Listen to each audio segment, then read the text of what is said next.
Happy New Year. Look out! So it's New Year's Day, 1st of January 2021. It's about 20 minutes after the hour. The new year has just chimed in. I'm coming under the Tookambill overpass. All of a sudden my eyes grabbed the right lane where it looks like there's a duffel bag lying in the road. I glance back to my lane and bang, I've run over a skateboard. This does not look good.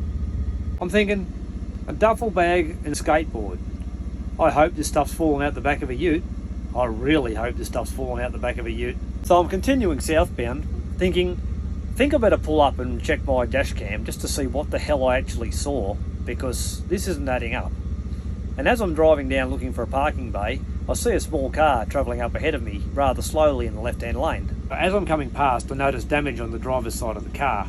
The car's only travelling slowly, so I put the left-hand indicator on and forced the car over onto the shoulder and then pulled it up at the corner of Norton's Road.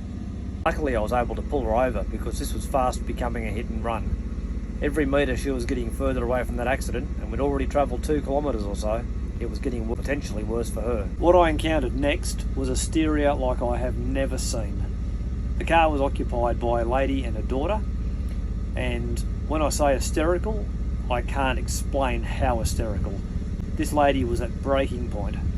All she could say was, "I saw a face, he hit me, I saw a face, he hit me." Daughter was in a better state, so I've got the daughter to look after the mother while I rang 000 to get 2 ambulances out, one to our scene and one to where the accident occurred. I also got the police to attend both scenes because I could tell this was going to get messy. When the police arrived, I was actually able to download my camera and see what the hell I'd actually seen. I'd show you the video, but I think it'd be taken down, so I don't think we'll do that.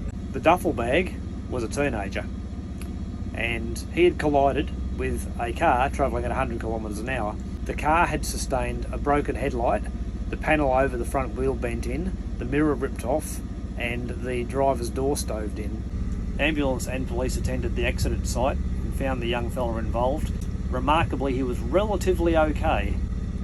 Still in one piece and breathing, which is always a good thing. Turns out that the young fella had been at a party at Evans Head earlier on the night and had left in a taxi back to Woodburn. At around about the overpass, the taxi driver decided to eject him from the cab because of his intoxication. Not sure whether it was his mood or just the propensity to fill the car with something he didn't want in it.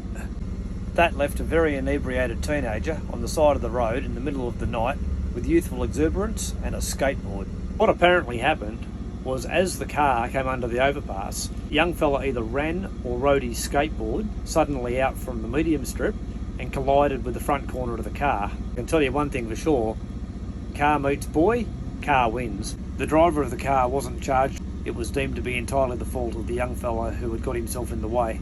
You've got to remember, this is the freeway in the middle of nowhere, in the middle of the night, in country New South Wales.